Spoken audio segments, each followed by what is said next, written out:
So the Niners are done. It's actually great. No, it's actually really great. I don't have to worry about them anymore. Like, who cares? It's over. Who cares? Like this Sunday's going to be terrific, right? My fantasy team's already imploded. I can actually take care of myself this weekend. Clean my house, do my laundry, work out, relax, maybe watch some Niners football. Nope. Caught myself. Nope. Almost relapsed there. No. No. This season is done. It's over. It's just easier to move on, really. Focus my suffering on other things like the dying dynasty of the Golden State Warriors or the sackless franchise that has become the San Francisco Giants. Of course, that's all that's left in the Bay Area, as every Oakland team is now gone. Son of a... Now, here's a guy. What do you want to talk about first? The Niners? They're done.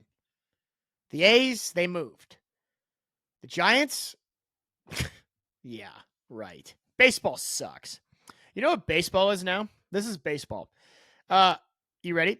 This is baseball. Let's just go to either one of two markets, New York or LA.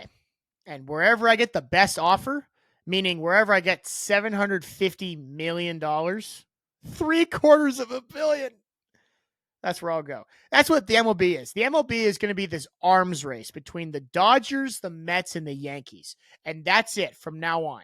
It's just an arms race. Remember the Soviets versus US, the Cold War? That's what MLB is going to be for the next 20 years before we realize what a mistake this is.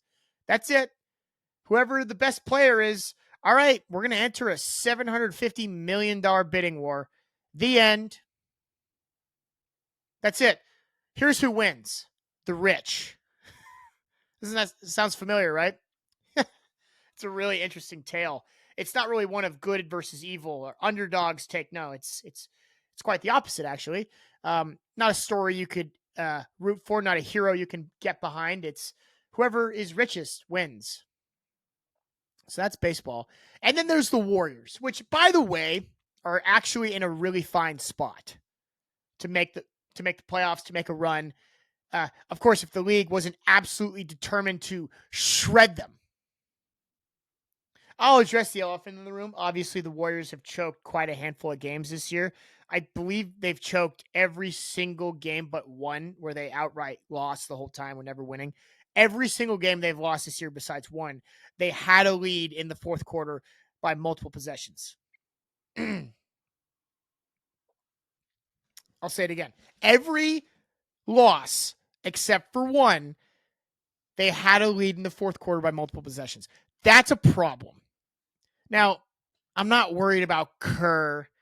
I'm not worried about Steph. I'm not even worried about Draymond or Kuminga. These guys are all good players. They'll figure it out. That's why they won 4 championships, because they're really good at figuring stuff out. You guys will get it soon. If you want to win a championship, it means you're good at figuring stuff out. Yes, it's great when you have Kevin Durant, but the Warriors won 2 without KD. They did it because they figured stuff out. That's actually something the Niners haven't done, is figured it out. The Giants figured it out. In fact, the Giants figured it out with close to no financing the first time. In 2010, they really figured it out. The Niners just can't quite figure it out. The Warriors will.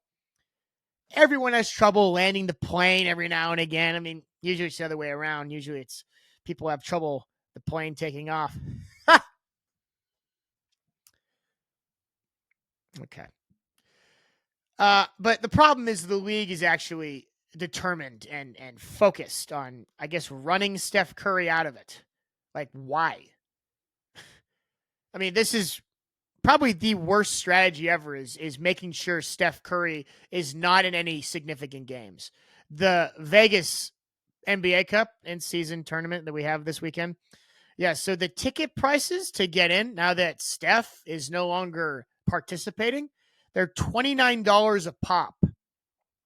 That's the same as a martini. But make sure we get those Rockets in there. Yeah. You know how close you were to getting Steph Curry in Vegas for the weekend? All you had to do was just not call a foul during a jump ball situation on the floor 80 friggin' feet away from the basket. You had no need. Oh, the NBA, by the way, the NBA today came out and confirmed that was the right call. Sweet. So now you're just doubling down that was the right move. We're just doubling down the idea that, yes, we want Dylan Brooks in Vegas, not Steph. That's fun. That's a good time. I'll take that martini, please.